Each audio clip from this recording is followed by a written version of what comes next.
Good morning, children. I think last class we were discuss about the introduction of a physics, and today we shall discuss about scope and excitement of a physics. And here we can get some ideas of a scope of a physics by looking at its various subdisciplines, like as microscopic and macroscopic. So basically there are two domains of interest. One is a macroscopic and other domains is microscopic domain. So here we can write basically there are two domains of interest. First one is macroscopic domain and second one is microscopic domain. These are two main domains through which we can explain the scope and excitement of a physics.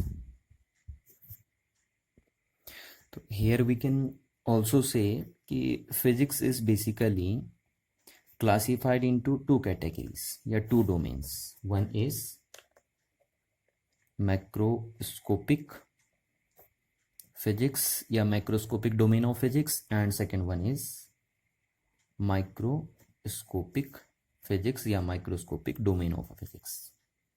Clear? In this physics basically we study the phenomena involving object of finite size, है ना. इस physics में जो आपकी macroscopic physics है इसमें basically हम उन फिनोमिनास को डील करते हैं जो फिनोमिनास इन्वॉल्व होती हैं एक फाइनाइट साइज के ऑब्जेक्ट के साथ. जैसे लाइक एज ये है आपका, देखिए एक फाइनाइट साइज का ऑब्जेक्ट है, तो इस फाइनाइट साइज के ऑब्जेक्ट के साथ जो भी फिनोमिनास इन्वॉल्व होंगी उन सारे ऑब्जेक्ट की स्टडी हम इस फिजिक्स के अंदर करेंगे. तो आप बोल सकते हैं कि study of phenomena involving objects of finite size. ठीक है ना. इस बात को आपको दिमाग में बैठा के रखना है कि जो भी फाइनाइट साइज के ऑब्जेक्ट्स होते हैं उनके साथ जितनी भी फिनोमिनाज इन्वॉल्व होती हैं उन सब की स्टडी मैक्रोस्कोपिक फिजिक्स के अंडर में की जाती है. और जितने भी आपके एलिमेंट्री पार्टिकल्स होते हैं, ठीक, लाइक एज मॉलिक्यूल्स हो गए, आपके एटम्स हो गए, आपके न्यूक्लियाई हो गए, तो उनके साथ जो भी फिनोमिनास क्या होंगी इन्वॉल्व होंगी उन सब की स्टडी की जाएगी माइक्रोस्कोपिक फिजिक्स में. जैसा आपको नाम से ही पता चल रहा है, देखिए माइक्रो मीन्स छोटी फिजिक्स और मैक्रो मीन्स बड़ी फिजिक्स. तो यहाँ पे सेलेस्टियल साइज के ऑब्जेक्ट को डील किया जाता है जबकि यहाँ पे एलिमेंट्री पार्टिकल्स को डील किया जाता है ना. तो ये लिख सकते हैं हम यहाँ से, यहाँ डेफिनेशन कि study of phenomena involving molecules, atoms, nuclei, electrons, है ना, protons like its extra आप लिख सकते हैं, and other elementary particles. तो इस बात पे आपको थोड़ा बहुत ज़्यादा फोकस करके चलना है ना कि एलिमेंट्री पार्टिकल्स जो भी आपके मतलब एलिमेंट्री मीन्स माइक्रोस्कोपिक पार्टिकल जो आपके होते हैं, उन माइक्रोस्कोपिक पार्टिकल के साथ जो भी फिनोमिनाज एसोसिएट होती हैं उनकी स्टडी आप इस फिजिक्स में करते हैं, ठीक, या फिजिक्स के इस डोमेन में उनकी स्टडी की जाती है. और सेकंड में बोल रहा हूँ, अगर फाइनाइट साइज का कोई ऑब्जेक्ट है जैसे लाइक एज ये पेन, ये बुक, है ना, या ये टेबल्स, तो जो भी फाइनाइट साइज के ऑब्जेक्ट होते हैं उनके साथ जो भी फिनोमिनाज इन्वॉल्व होंगी उनकी स्टडी मैक्रोस्कोपिक फिजिक्स के अंडर में की जाती है. एंड इस फिजिक्स को आप बिल्कुल एक क्लासिकल फिजिक्स बोल सकते हैं ना. क्लासिकल फिजिक्स यानी this physics is also known as classical physics, ठीक है, या सेलेस्टियल फिजिक्स भी आप इसे कॉल कर सकते हैं क्योंकि इसमें फाइनाइट साइज के ऑब्जेक्ट्स को आप डील करते हैं. And this physics is also known as modern physics. ठीक है, इस फिजिक्स को आप क्या कॉल करते हैं, मॉडर्न फिजिक्स. यानी फिजिक्स का जो माइक्रोस्कोपिक डोमेन है उसको आप मॉडर्न फिजिक्स के नेम से कॉल कर लेते हैं, और मैक्रोस्कोपिक फिजिक्स को आप क्लासिकल फिजिक्स के नेम से कॉल कर लेते हैं। अच्छा, इस फिजिक्स को आप न्यूटन की फिजिक्स भी कॉल कर सकते हैं, क्योंकि टोटली जो क्लासिकल फिजिक्स का डेवलपमेंट किया था ना, वो न्यूटन को उसका क्रेडिट जाता है। न्यूटन ने इस पूरी फिजिक्स की क्या की थी, इस फिजिक्स को एक तरीके से पूरा का पूरा एलोबरेट न्यूटन ने ही किया था। और इस फिजिक्स का जो पूरी आप पूरा क्रेडिट कह सकते हैं वो हाइजेनबर्ग को जाता है। तो इसीलिए इस फिजिक्स को आप न्यूटोनियन फिजिक्स भी बोलते हैं, और इस फिजिक्स को आप क्या कॉल करते हैं, हाइजेनबर्ग फिजिक्स। तो ये चीज भी आपको रिमेंबर रखनी है। इस फिजिक्स का जो भी डेवलपमेंट हुआ वो 1900 से पहले हो चुका था सारा का सारा। यानी 1900 से पहले की जो भी फिजिक्स आपके पास होती है वो सब क्लासिकल फिजिक्स के कंसेप्ट उसमें होते हैं, और 1900 के बाद की जो भी फिजिक्स हुई वो सब मॉडर्न फिजिक्स के अंदर आ जाती है आपकी। तो हम बोल सकते हैं कि जो डेवलपमेंट है, developed up to the year 1900 से पहले ही डेवलप हो चुकी थी क्लासिकल फिजिक्स पूरी की पूरी। जबकि मॉडर्न फिजिक्स नाम से ही पता चल रहा है, तो ये 1900 के बाद डेवलप हुई है ना। तो डेवलप्ड आफ्टर द ईयर 1900, है ना। ये फिजिक्स इस ईरा में डेवलप हुई है, तो इस बात को आप ध्यान रखना है ना। तो ये फिजिक्स के हमने मेन डोमेन्स क्रिएट कर दिए, दो डोमेन हमने क्रिएट कर दिया, यानी दो फिजिक्स हमने डिवाइड कर दिए, क्लासिकल फिजिक्स और एक मॉडर्न फिजिक्स। और अब इन दो डोमेन्स के बेस पे हम फिजिक्स में एक्साइटमेंट और स्कोप देखेंगे फिजिक्स का, है ना। क्योंकि अगर हमें फिजिक्स का स्कोप देखना था तो थोड़ा सा हमने उसको क्या कर दिया, सब डिसिप्लिन्स में कन्वर्ट कर दिया, और एक हमने एक डोमेन उसका बनाया क्लासिकल फिजिक्स का, जिसको हम माइक्रोस्कोपिक फिजिक्स भी बोलते हैं, और दूसरा मॉडर्न फिजिक्स का। और अब इन दो डोमेन्स के बेस पे हम इसका एक्साइटमेंट और स्कोप चेक करेंगे, ठीक है। और देखिए, एक बात आपको हमेशा दिमाग में रखनी है कि स्कोप ही इसमें क्या करता है, एक्साइटमेंट क्रिएट करता है। किसी चीज का जब स्कोप बहुत ज्यादा हो जाता है ना, तो उसके अंदर एक्साइटमेंट खुद ही क्रिएट होने शुरू हो जाता है। आपने देखा भी होगा, है ना, जिस चीज का ट्रेंड बहुत चलता है, जिस चीज का स्कोप बहुत ज्यादा होता है, तो बच्चे उसके पास खुद ही खींचे चले आते हैं। तो वही मैं बोल रहा हूँ कि इस सब्जेक्ट का जो स्कोप है, यानी फिजिक्स का जो स्कोप है, वही उसमें एक्साइटमेंट क्रिएट करता है। तो आप एक शॉर्टकट वर्ड में भी लिख सकते हैं कि फिजिक्स का स्कोप ही क्या करता है, उसमें एक्साइटमेंट क्रिएट करता है। बहुत वास्ट अमाउंट का स्कोप है फिजिक्स का, और अभी हम देखेंगे कि कितना वास्ट अमाउंट का स्कोप इस फिजिक्स का है। तो अब मैं क्या करता हूँ, नेक्स्ट हम क्या करेंगे, अब इस क्लासिकल फिजिक्स को भी हम सब कैटेगरीज में डिवाइड करेंगे, और फर्दर फिर हम मॉडर्न फिजिक्स को भी क्या करेंगे, सब कैटेगरीज में डिवाइड करेंगे, यानी इनके भी सब डिसिप्लिन्स बनाएंगे हम। तो पहला देखिए, हमने जो क्लासिकल फिजिक्स के पार्ट किए, क्लासिकल फिजिक्स, ठीक, यहाँ क्लासिकल फिजिक्स की हम सब कैटेगरीज बना रहे हैं, और यहाँ मॉडर्न फिजिक्स की सब कैटेगरीज डिवाइड कर रहे हैं। मैंने आपको बार बार कहा है, इसको आप माइक्रोस्कोपिक फिजिक्स भी कॉल कर सकते हैं, और इसको आप मॉडर्न मैक्रोस्कोपिक फिजिक्स भी कॉल कर सकते हैं। यहाँ this is also known as a Newtonian physics, and it is also known as Heisenberg physics. तो देखिए, इस फिजिक्स के बेसिक पार्ट कौन कौन से हैं। फर्स्ट पार्ट आपका है मैकेनिक्स, ठीक है। अभी हम इनकी डिटेल डिस्कशन करेंगे इनके अबाउट, वो अभी आपको टेंशन लेने की जरूरत नहीं है ना। सेकंड इस फिजिक्स का इंपॉर्टेंट पार्ट है, वो है आपका थर्मोडायनेमिक्स। थर्ड इंपॉर्टेंट पार्ट है इसका हाइड्रोडायनेमिक्स, ठीक। फोर्थ इंपॉर्टेंट पार्ट है इसका साउंड, या जिसको आप क्या कॉल कर सकते हैं, एकॉस्टिक्स, ठीक है। इसके बारे में आप थोड़ा सा 9th क्लास में भी पढ़ें इन दो चीज़ों के बारे में। ये दोनों चीज़ें थोड़ा सा नई है आपके लिए, पर ये 9th क्लास में भी आप डिस्कस करें, मैकेनिक्स एंड अकॉस्टिक्स। और देखिए, और इसकी अगर हम सब कैटेगरी डिफाइन करें तो हमारे पास और होती हैं इलेक्ट्रोडायनेमिक्स, और इसकी सब कैटेगरी हम डिफाइन करें तो हमारे पास होती है ऑप्टिक्स। तो देखिए, ये कुछ ब्रांचेज मैंने और लिख दिए, और भी होते हैं, बट यहाँ पे हम सबके बारे में डील नहीं करेंगे ना। इतनी ही हमारे पूरे जो 11th 12th के लिए 11th 12th के सिलेबस में है, हम सिर्फ उतना ही बात करेंगे। तो ये क्लासिकल फिजिक्स की सब ब्रांचेज हैं, या आप बोल सकते हो, या आप ये बोल सकते हो कि आप क्लासिकल फिजिक्स को इन पार्ट्स में कैटेगराइज कर सकते हैं ना, mechanics, thermodynamics, hydrodynamics, acoustics, electrodynamics and optics. अब देखिए ये आपका 11th क्लास का सिलेबस है, पूरा 11th क्लास में यही है। समझ में आ रही बात आपकी? फर्स्ट बुक ये है और सेकेंड बुक ये है आपकी 11th क्लास की, तो पूरी 11th क्लास यही है ये आपकी। और 12th क्लास की पूरी फर्स्ट बुक ये है आपकी, और सेकेंड बुक का हाफ पार्ट ये है, और हाफ पार्ट सेकेंड बुक का ये है आपका। तो देखिए पूरा 11th और 12th क्लास का सिलेबस आपके सामने तैयार है आपका। मैंने क्या कहा, 11th क्लास की पूरी फिजिक्स तो ये रही है आपके पास, इतनी फिजिक्स पढ़नी है आपको पूरी 11th क्लास में, ठीक। अब इसमें देखिए 11th क्लास की जो फर्स्ट बुक होती है वो ये होती है आपकी टोटली मैकेनिक्स, और सेकेंड बुक है आपकी थर्मोडायनेमिक्स प्लस हाइड्रोडायनेमिक्स और प्लस एकॉस्टिक्स, यानी 3 पार्ट मिलकर बनाएंगे आपकी सेकेंड बुक, और ये बनाएगी आपकी फर्स्ट बुक। इलेक्ट्रोडायनेमिक्स और ऑप्टिक्स जो क्लासिकल फिजिक्स का ही पार्ट है, इसको आप 12th क्लास में जाके डील करेंगे, ठीक है। ये 12th क्लास की फर्स्ट बुक हो गई, और ये 12th क्लास की सेकेंड बुक का हाफ पोर्शन हो गया, और 12th क्लास की सेकेंड बुक का रिमेनिंग पोर्शन ये रहा आपका मॉडर्न फिजिक्स का। यानी कहने का मतलब है आप जब 11th 12th में 12th क्लास में आप लास्ट लास्ट में रहते हैं ना, जब आप स्कूल से निकलने वाले होते हैं उस टाइम पढ़ते हैं आप इस फिजिक्स को।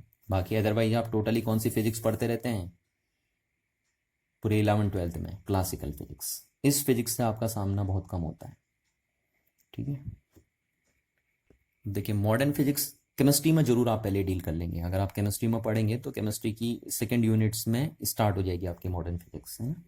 तो मॉडर्न फिजिक्स के कुछ इंपॉर्टेंट पार्ट मैं बता दूं आपको कि मॉडर्न फिजिक्स को हम किस पार्ट्स में कैटेगराइज करते हैं। तो मॉडर्न फिजिक्स का जो सबसे पहला पार्ट हमने लिखा वो लिख दिया हमने क्वांटम मैकेनिक्स, ठीक है। ये क्वांटम मैकेनिक्स बहुत बड़ा पार्ट है और अच्छी फिजिक्स भी है, जब आप हायर क्लास में जाएंगे तो पूरी बुक्स आती हैं इनके ऊपर क्वांटम मैकेनिक्स। दूसरा पार्ट इस फिजिक्स का है आपका न्यूक्लियर फिजिक्स, शायद आपने नेम सुने भी होंगे ना, nuclear physics. And the third part is particle physics. ये इस फिजिक्स के क्या है, सब ब्रांचेस। फोर्थ हमने बोल दिया रिलेटिविटी। वैसे रिलेटिविटी को तो दोनों फिजिक्स के अंदर में रखते हैं, बट हमने मॉडर्न फिजिक्स में ही उसे रखा हुआ है, क्योंकि बेसिकली इसका जो डेवलपमेंट हुआ है वो सब 1900 के बाद हुआ है, तो इसलिए हमने उसको मॉडर्न फिजिक्स में रख दिया है। अदरवाइज रिलेटिविटी के कंसेप्ट दोनों फिजिक्स में यूज होते हैं। अब देखिए हम one by one in physics की डेफिनेशन लिखना थोड़ा शुरू करते हैं ना। तो ये देखिए इतना सारा स्कोप है फिजिक्स का ना, इतनी सारी फिजिक्स हैं, अभी तो और भी हैं यहाँ पे जो मैंने लिस्टेड नहीं करी हैं।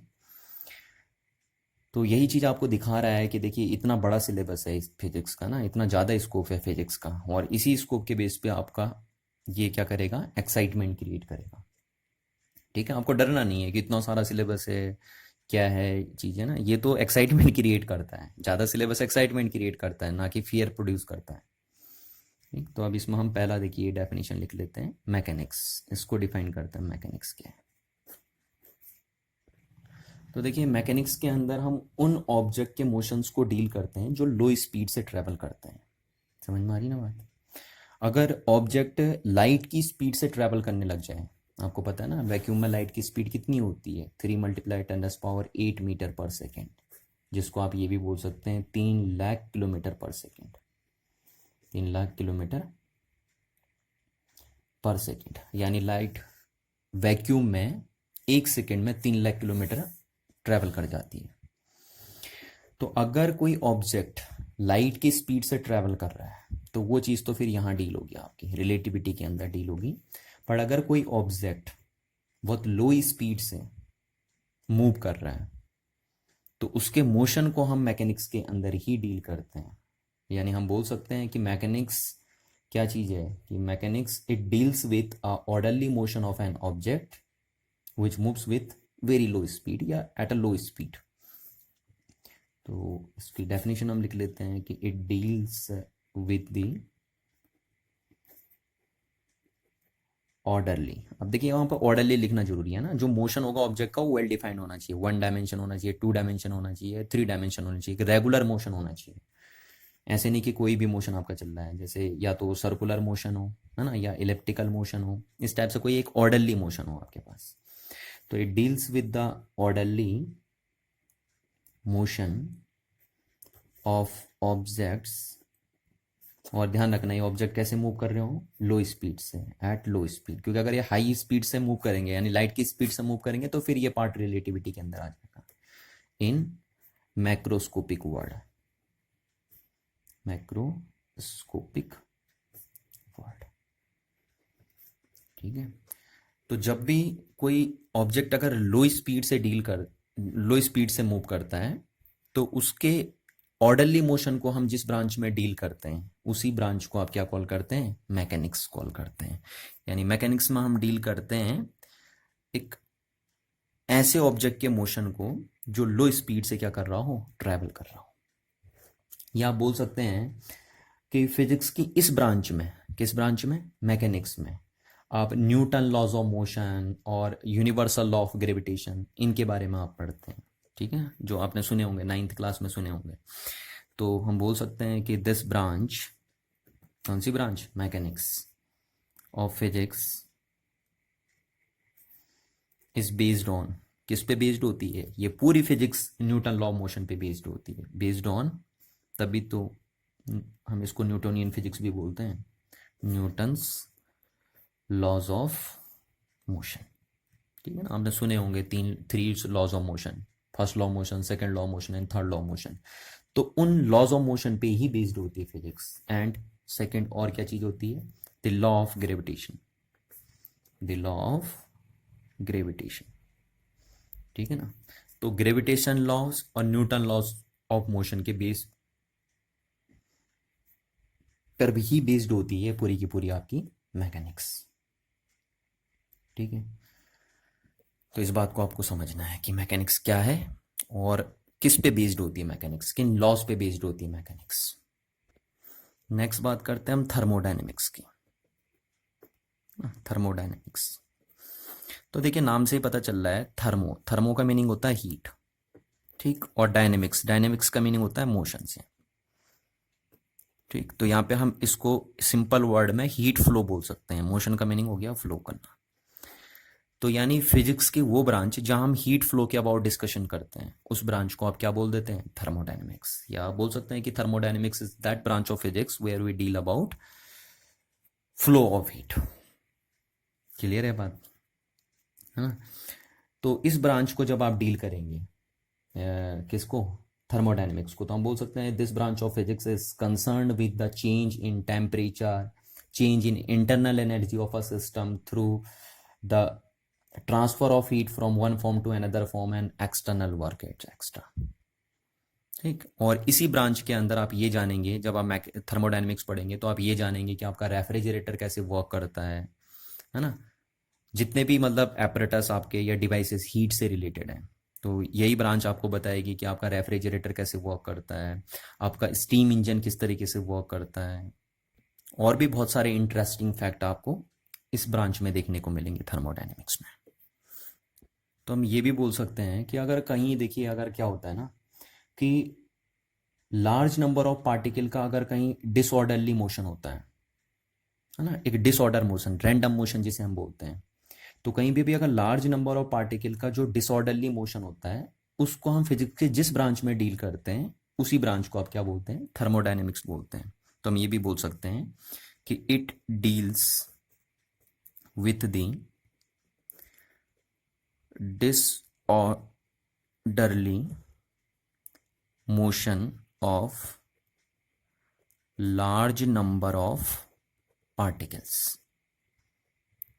ठीक है ना, यानी थर्मोडायनेमिक्स के अंदर आप उस डिसऑर्डरली मोशन को डील करते हैं जो डिसऑर्डरली मोशन कौन करते हैं, लार्ज नंबर ऑफ पार्टिकल्स करते हैं। जैसे एक एग्जांपल मैं आपको दूं कि आपने सपोज गैस के ऊपर चूल्हे में एक कंटेनर रखा है और उसमें आपने पानी रखा और उसके ऊपर से एक ढक्कन आपने रख दिया। अब आप जब उसे बॉईल करते हैं पानी को, तो उसमें जो पार्टिकल्स निकल के आते हैं बाहर, है ना, लार्ज नंबर ऑफ पार्टिकल्स, उनका जो मोशन होता है वो कैसा होता है, एक रैंडम मोशन होता है ना। वो ये देखिए जो वेपर होती है जिनको हम लार्ज नंबर ऑफ पार्टिकल्स बोल सकते हैं, वो इस तरीके से रैंडम मोशन करती हैं। तो इस random motion of large number of particles को फिजिक्स की जिस ब्रांच में डील करते हैं उसी ब्रांच का नेम क्या होता है आपका, थर्मोडायनेमिक्स। तो ये डेफिनेशन भी आप बोल सकते हैं थर्मोडायनेमिक्स की। और एक मैंने जो आपको पहले बताई थी कि it is that branch of physics where we deal about the heat flow. Similarly यहाँ से आप हाइड्रोडायनेमिक्स की डेफिनेशन आप बना सकते हैं।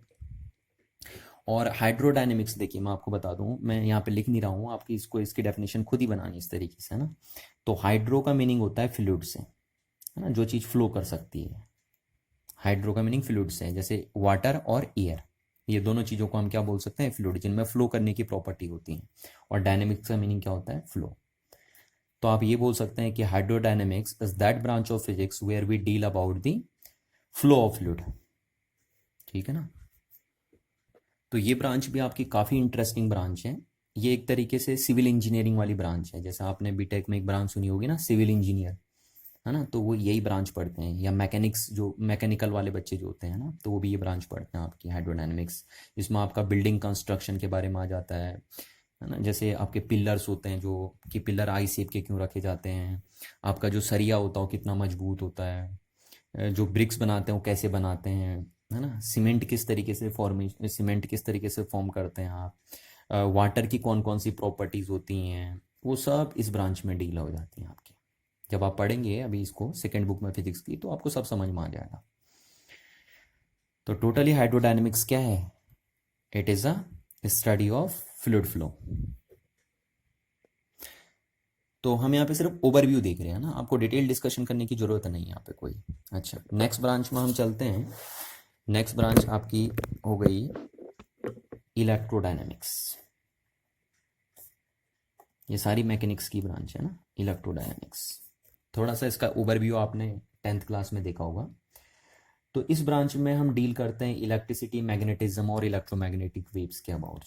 तो आप लिख सकते हैं कि इट डील्स विथ, इसमें क्या डील करते हैं आप, it deals with theory of electricity, magnetism and electromagnetic wave. ये डील करते हैं आप इसके अंदर, है ना। ये पूरा 12th क्लास की फर्स्ट बुक आ जाएगी आपकी। इसमें electricity, magnetism and electromagnetic waves के अबाउट डिस्कशन करेंगे। और जो बेसिक लॉज होंगे इसके अंदर, आपने हल्का सा 10th क्लास में भी ये सुना होगा, the basic laws of electrodynamics were given by, किसने दिए, कूलॉम। सुना है ना, कूलॉम वर्ड आपने सुना होगा 10th क्लास में। ओरेस्टेड, ये नाम भी सुना होगा आपने, ओरेस्टेड एक्सपेरिमेंट, एम्पियर, ये सारे नाम आपने सुने होंगे। Faraday, Michael Faraday, Maxwell and Maxwell, इस तरीके से। ठीक है। तो सारे जो इलेक्ट्रोडायनेमिक्स के लॉ हैं वो इन्हीं साइंटिस्ट ने बनाई है। कूलॉम हो गए आपके, ओरेस्टेड हो गए, एम्पियर हो गए, फेराडे हो गए, मैक्सवेल हो गए। जैसा आपने वो 10th क्लास में पढ़ा था ना, AC generator, DC generator, DC Motors, तो वो सब इसी ब्रांच के अंदर आते हैं आपके, है ना।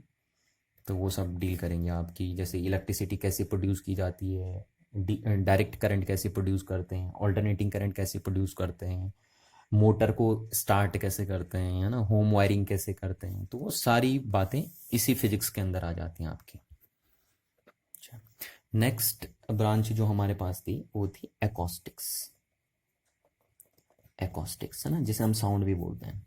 तो इस ब्रांच में हम साउंड का नेचर और साउंड के प्रोपागेशन को डील करते हैं। ठीक है। तो आप बोल सकते हैं कि it is the branch where we deal about nature and propagation of sound wave. ठीक है, कि साउंड वेव का जो नेचर है वो कैसा है ना। जैसे मैंने आपको अगर हल्का सा ओवरव्यू मैं आपको दूं, तो आपने 9th क्लास में एक चीज सुनी होगी कि sound wave are of two, waves are of two types, longitudinal waves and transverse waves. तो साउंड वेव कौन सी होती हैं, लॉन्गिट्यूडिनल वेव्स होती हैं। तो इस टाइप एकॉस्टिक्स में आपको जो वेव, साउंड वेव्स हैं, उनका नेचर और उनका प्रोपागेशन, यानी वो मीडियम में किस तरीके से आगे ट्रैवल करती हैं, इस सब के बारे में डिस्कस करते हैं। और ये आपका 11th क्लास की लास्ट यूनिट है। ठीक है ना, 11th क्लास में लास्ट यूनिट है आपके पास। अच्छा, नेक्स्ट बात करते हैं हम वो है आपकी ऑप्टिक्स। ठीक, तो ऑप्टिक्स क्या है बेसिकली? ऑप्टिक्स लाइट की स्टडी है ना, it is a study of light. ये भी आपने हल्का सा 10th क्लास में देखा होगा, बाकी ये 12th क्लास में आएगा आपके पास। It is a study of light. Light की स्टडी हम यहाँ पे डील करते हैं। ठीक है, तो फिजिक्स की वो ब्रांच जहाँ पे हम लाइट क्या वो डिस्कशन करते हैं, उस ब्रांच को आप क्या कॉल कर देते हैं? ऑप्टिक्स कॉल कर देते हैं। और इस ब्रांच में आप काफ़ी इंटरेस्टिंग फिनोमिनास पढ़ोगे, जैसे formation of image through the lenses, through the mirrors, reflection, refraction. यहाँ पे लिख देता हूँ मैं इस बात को। ठीक है, कि वी स्टडी, कौन कौन सी चीज़ें आप यहाँ पढ़ेंगे? We study the nature and propagation of light. ठीक है, इस ब्रांच में आप क्या पढ़ेंगे कि लाइट का नेचर कैसा है और लाइट किस तरीके से प्रोपागेट करती है, यानी किस तरीके से मीडियम में आगे बढ़ती है लाइट। और क्या डील करेंगे आप इस ब्रांच में? Formation of image, formation of images through mirrors, mirrors and lenses. ये देखा था आपने, है ना, कि इमेज कैसे फॉर्म करते हैं, मिरर्स कैसे इमेज फॉर्म करते हैं, लेंसेस किस तरीके से इमेज फॉर्म करती हैं, है ना। जब आई डिफेक्ट होते हैं तो हम किस तरीके से, किस तरीके के आई डिफेक्ट में किस तरीके के लेंसेज यूज़ करते हैं, ये आपने 10th क्लास में देखा था। ठीक, और भी फिनोमिना हम इसमें पढ़ते हैं, जैसे रिफ्लेक्शन फिनोमिना हो गई, रिफ्रैक्शन फिनोमिना हो गई। इसमें हम ये जानते थे, देखिए ये फिनोमिनाज रिस्पॉन्सिबल होती थी कि जैसे हम इस पेन को पानी में डालेंगे तो टेढ़ा क्यों दिखाई देता है, आकाश में तारे टिमटिमाते हैं तो किस फिनोमिना की वजह से, उसमें था एक आपका एटमॉस्फेरिक रिफ्रैक्शन। तो ऐसी बहुत सारी फिनोमिना आप ऑप्टिक्स के अंदर पढ़ते हैं। एक अब ये तो आपने 10th तक पढ़ी है, अब ये 12th में पढ़ेंगे आप, इंटरफेरेंस, है ना, ये phenomena interference, diffraction, polarisation, ETC, है ना। ये तो इस टाइप की फिनोमिनाज आपको ऑप्टिक्स के अंदर देखने को मिलती हैं। जैसे लाइट एक फिनोमिना शो, लाइट ये फिनोमिना शो करती है, कौन कौन सी? रिफ्लेक्शन, रिफ्रैक्शन, ये आपने 10th में भी पढ़ी। और भी फिनोमिना लाइट शो करती हैं, जैसे इंटरफेरेंस हो गया, डिफ्रैक्शन हो गया, पोलराइजेशन हो गया। तो ये सारी फिनोमिनाज आप 12th में वन बाई वन डील करेंगे। वहाँ पूरे इंडिविजुअल चैप्टर है इसका, इंटरफेरेंस का एक चैप्टर है, डिफ्रैक्शन का एक चैप्टर है, पोलराइजेशन का एक चैप्टर है वहाँ। तो ये सब फिनोमिनाज लाइट क्या करती हैं? शो करती हैं। तो इसलिए जब भी ये फिनोमिनाज आपको सुनने को मिलेंगी तो आप समझिए आप किसकी स्टडी कर रहे हैं? ऑप्टिक्स की स्टडी कर रहे हैं। नेक्स्ट बात करते हैं हम रिलेटिविटी की। ठीक है, तो रिलेटिविटी भी देखिए, रिलेटिविटी का पूरा क्रेडिट जाता है आपको, जिनको आप फादर ऑफ फिजिक्स के नेम से भी कॉल करते हैं ना, अल्बर्ट आइंस्टाइन को।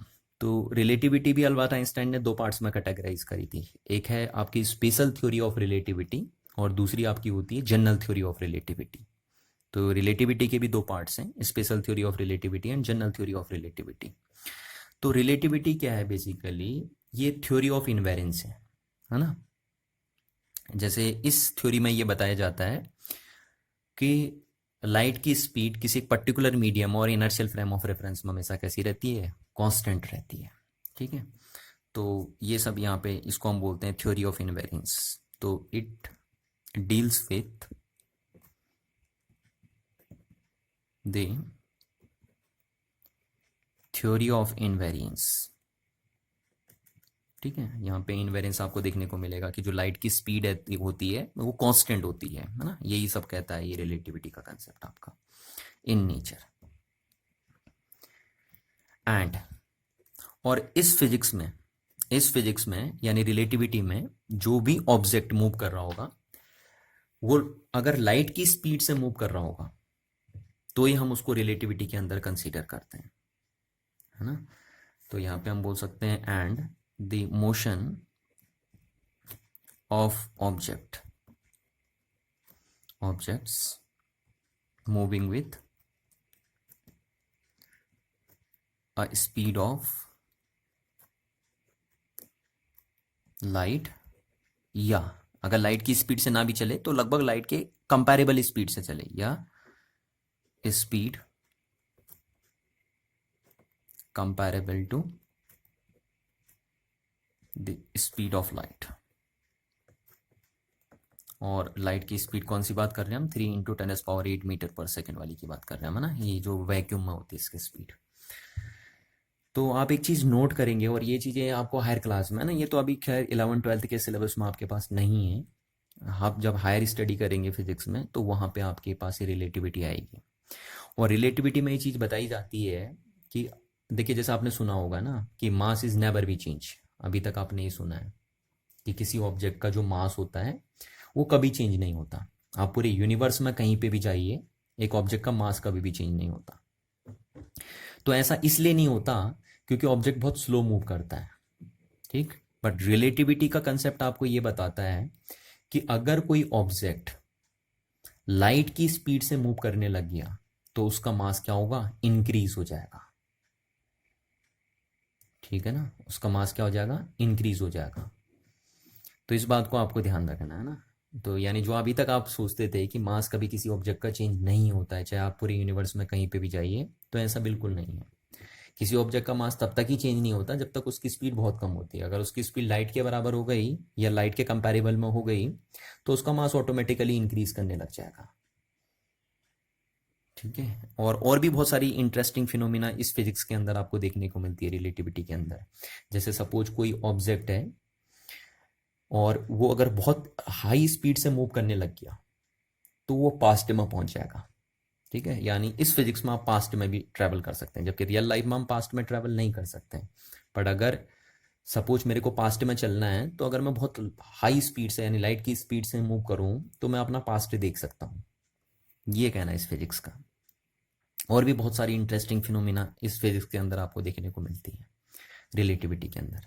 बट अभी आपके 11th-12th के सिलेबस में नहीं है, हायर क्लास की स्टडी में आपको ये देखने को मिलने वाला है रिलेटिविटी। नेक्स्ट अगर हम बात करें तो देखिए, नेक्स्ट ब्रांच जो हमारी थी वो थी nuclear physics. One by one आप थोड़ा थोड़ा ओवरव्यू सबका ले रहे हैं, बाकी डिटेल डिस्कशन तो आप जब सिलेबस में पूरा घुसेंगे अंदर तो पता चल ही जाएगा आपको। तो देखिए, न्यूक्लियर फिजिक्स क्या है ना, इस फिजिक्स में टोटली आप न्यूक्लियाई के बारे में डील करते हैं। जो एटम का न्यूक्लियस होता है ना, सुना होगा आपने 9th क्लास में 10th क्लास में, एक एटम के पास एक न्यूक्लियस होता है।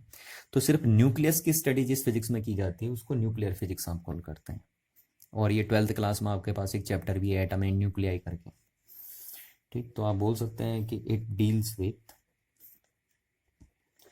Atomic nuclei and their properties. और न्यूक्लियस की प्रॉपर्टीज भी आप इस फिजिक्स में डील करते हैं, ठीक।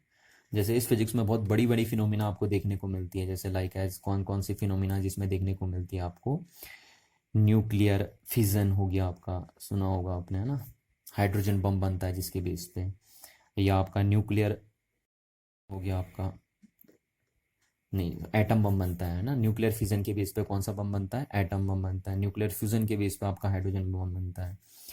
तो इस टाइप की टेरेस्ट्रियल फिनोमिनास, है ना, एक बहुत ही आप ये कह सकते हैं कि डेंजरस फिनोमिनास देखने को मिलती हैं आपको इस फिजिक्स में। तो ये सब जो आप पढ़ते हैं, न्यूक्लियर फिजन, न्यूक्लियर फ्यूजन, जिनके बेस पे हाइड्रोजन बम और इसके बेस पे एटम बम, ये सब जब बनाए जाते हैं, या न्यूक्लियर रिएक्टर, वो सब इस फिजिक्स के अंदर आप डील करते हैं, न्यूक्लियर फिजिक्स के अंदर, ठीक। नेक्स्ट ब्रांच जो हम डील कर रहे थे वह है पार्टिकल फिजिक्स।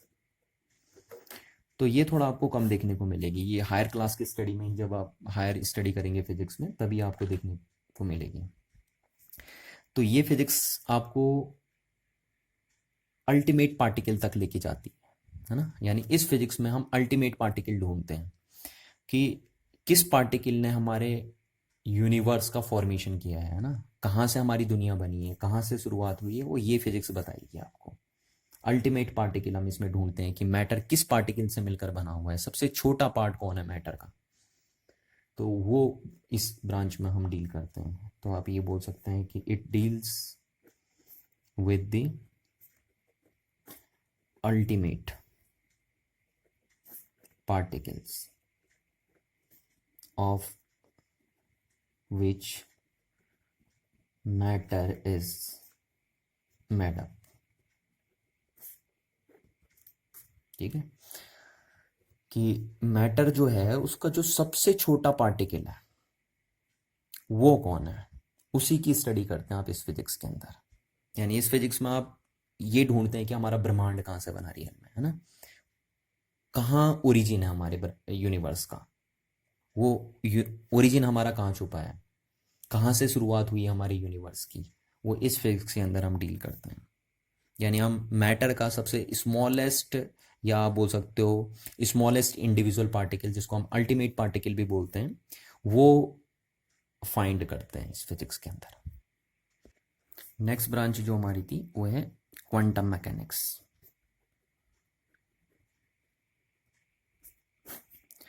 तो इस ब्रांच में आप क्या करते हैं, जो सब माइक्रोस्कोपिक पार्टिकल्स होते हैं, जैसे लाइक एज इलेक्ट्रॉन हो गए आपके, प्रोटॉन्स हो गए आपके, मॉलिक्यूल्स हो गए, एटम्स हो गए, है ना, बेसिकली इलेक्ट्रॉन की हम बात करें तो सब एटॉमिक पार्टिकल, या आप बोल सकते हो कि सब माइक्रोस्कोपिक जो पार्टिकल्स होते हैं, उनकी प्रॉपर्टीज़ को हम जिस ब्रांच में डील करते हैं उस ब्रांच को हम क्या बोलते हैं, मैकेनिक्स बोलते हैं। यानी इस ब्रांच में हम छोटे छोटे पार्टिकल्स की स्टडी करते हैं, लाइक एज इलेक्ट्रॉन की, प्रोटॉन की, उनकी स्टडी हम इस ब्रांच में करते हैं, या उनके बिहेवियर को हम जानते हैं यहाँ पे। तो आप लिखेंगे कि it deals with mechanical behavior of particles like electron, protons, है ना, एटसेट्रा, ये चीज़ें।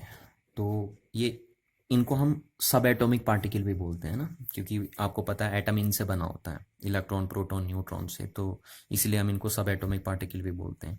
तो इन सब एटॉमिक पार्टिकल्स की मैकेनिकल प्रॉपर्टीज जिस फिजिक्स में डील की जाती हैं उस फिजिक्स को आप क्या बोलते हैं, quantum mechanics.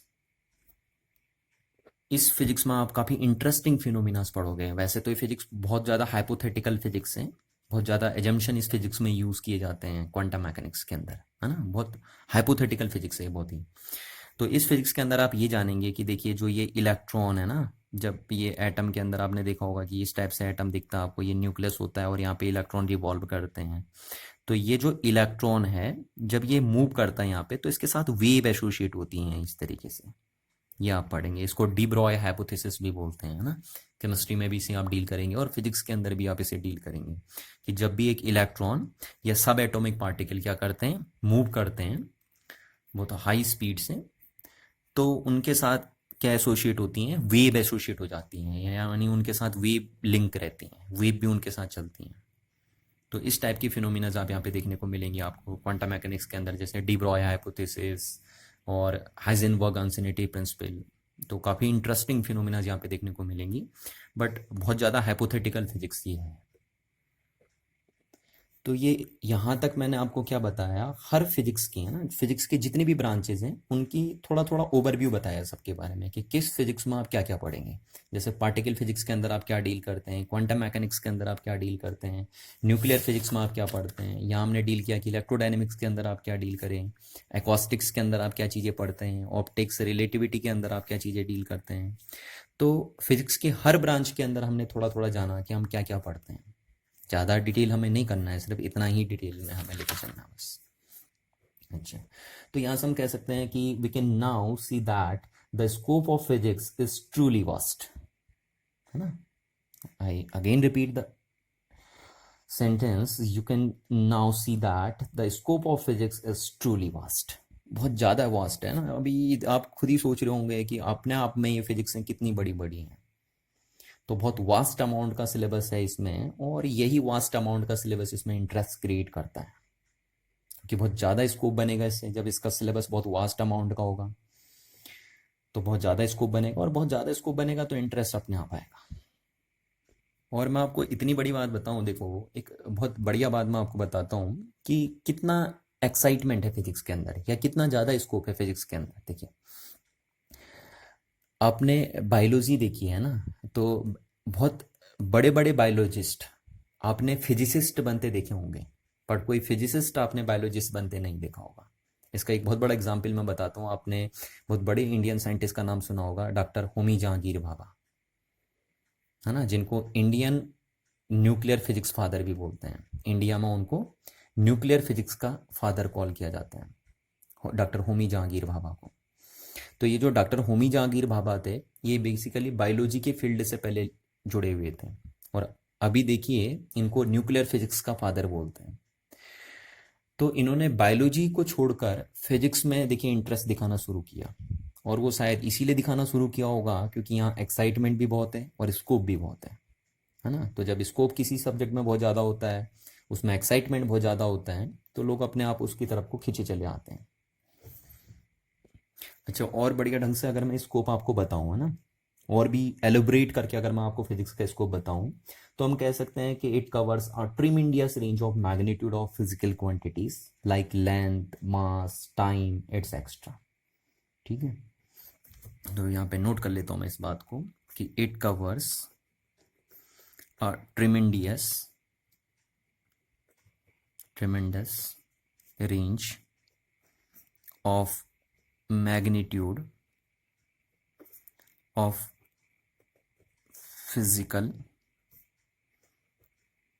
quantities like length, mass, time, etc. ठीक है, ये देखिए इसको समझते हैं। देखिए कैसे, सपोज मैं यहाँ पे लिखता हूँ लेंथ, है ना, यहाँ पे लिख दिया मैंने मास और ये टाइम। ये देखिए तीनों फिजिकल क्वांटिटी हैं। आपको पता है ना फिजिक्स के अंदर जो भी क्वांटिटी आएगी वो फिजिकल क्वांटिटी तो होगी because every physical quantity should be measurable. तो ये सारी क्वांटिटी मीजरेबल है, that's why these are known as physical quantities. तो देखिए लेंथ जो है उसकी लोएस्ट डायमेंशन क्या होती है और हाईएस्ट डायमेंशन क्या है। ठीक है, तो लेंथ की जो लोएस्ट डायमेंशन होती है वो होती है 10⁻⁻15 मीटर। इसको भी आप फिजिक्स के अंदर डील करते हैं। बाकी और कोई ब्रांच आपको लेंथ की लोएस्ट डायमेंशन नहीं बताती। तो आपकी दुनिया में जो सबसे छोटी लेंथ है वो अभी इतनी है, जिसको आप साइज ऑफ न्यूक्लियस बोलते हैं, है ना। साइज ऑफ क्या है, ये न्यूक्लियस का साइज होता है इतना। तो देखिए लेंथ की सबसे छोटी डायमेंशन भी फिजिक्स के अंदर डील होती है, और लेंथ की सबसे बड़ी डायमेंशन होती है 10⁻26 मीटर, जिसको आप साइज ऑफ यूनिवर्स बोलते हैं। Size of universe.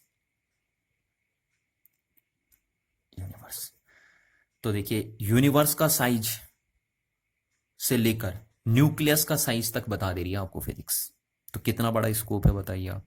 कितनी छोटी डायमेंशन से लेकर कितनी बड़ी डायमेंशन फिजिक्स कैलकुलेट कर लेती है। इतनी छोटी छोटी लेंथ भी फिजिक्स के अंदर हम डील कर लेते हैं, और इतनी बड़ी बड़ी लेंथ भी हम फिजिक्स के अंदर क्या करते हैं, मीजर करते हैं।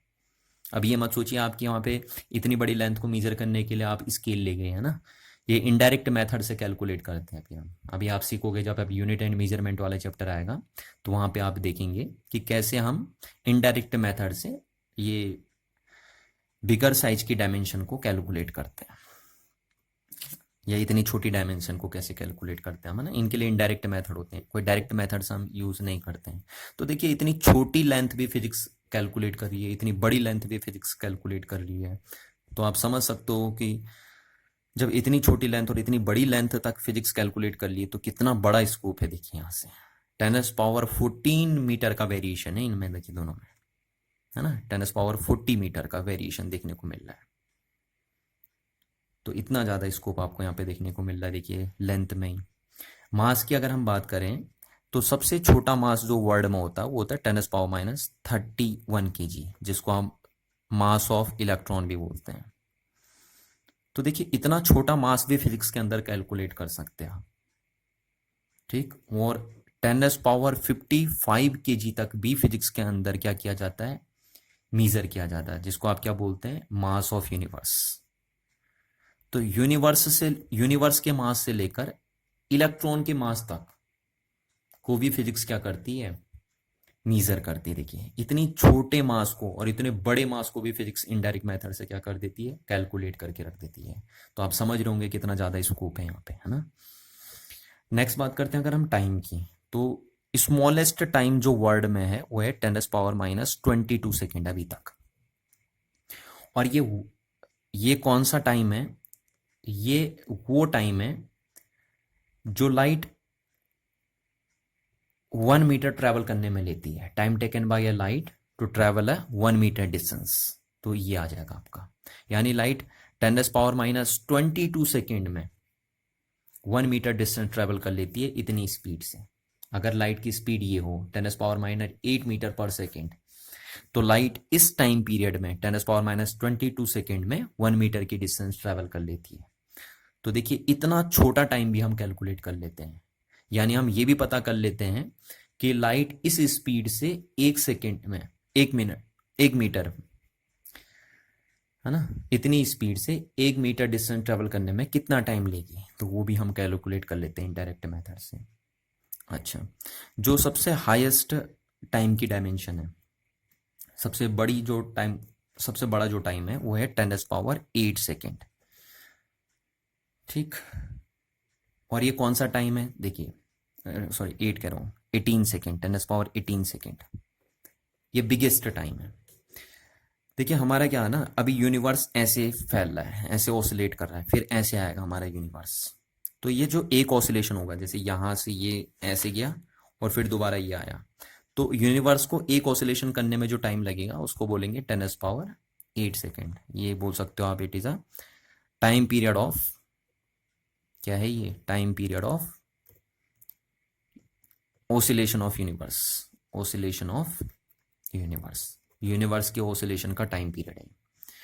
तो इतना बिगर टाइम और इतना स्मॉलर टाइम भी हम क्या करते हैं, फिजिक्स के अंदर क्या करते हैं, डील करते हैं। तो आप समझ रहे होंगे कि कितनी छोटी छोटी डायमेंशन से लेकर कितनी बड़ी बड़ी डायमेंशन फिजिक्स के अंदर क्या की जाती हैं, इनडायरेक्ट मेथड से कैलकुलेट की जाती हैं। तो इतना वास्ट स्कोप है फिजिक्स का, इसीलिए मैं आपसे कह रहा था कि you can now see that the scope of physics is truly vast. ठीक है, अच्छा यहाँ पे एक लास्ट थिंग्स रह गई, तो मैं इस लास्ट थिंग को भी यहाँ पे डिस्कस कर दूं कि the domain intermediate between macroscopic and microscopic is called mesoscopic domain. ठीक है, जो आपका एक माइक्रोस्कोपिक डोमेन है और एक मैक्रोस्कोपिक डोमेन है, तो इनके बीच का जो डोमेन होता है उसको आप बोलते हो मीजोस्कोपिक डोमेन। कौन सा डोमेन, मीजोस्कोपिक डोमेन, ये आपका है मीजोस्कोपिक डोमेन। वैसे इसकी जरूरत आपको नहीं पड़ती है ना, आपका माइक्रोस्कोपिक और मैक्रोस्कोपिक डोमेन से ही काम चल जाता है। तो ये आप देख पा रहे हैं कि कितना बड़ा स्कोप है फिजिक्स का ना, चाहे आप डायमेंशंस के बेस पे देख लीजिए या चाहे आप फिजिक्स के ब्रांचेस के बेस पे देख लीजिए। देखिए यहाँ पे मैंने फिजिक्स का स्कोप ब्रांचेस के बेस पे बताना पसंद करा आपको, और यहाँ पे मैंने फिजिक्स का स्कोप आपको डायमेंशन के बेस पे बताना पसंद करा कि कितना ज़्यादा स्कोप है, देखिए डायमेंशन के बेस पे फिजिक्स का, और यहाँ पे उनकी ब्रांचेस के हिसाब से इनफाइनाइट ब्रांचेज होती हैं फिजिक्स की।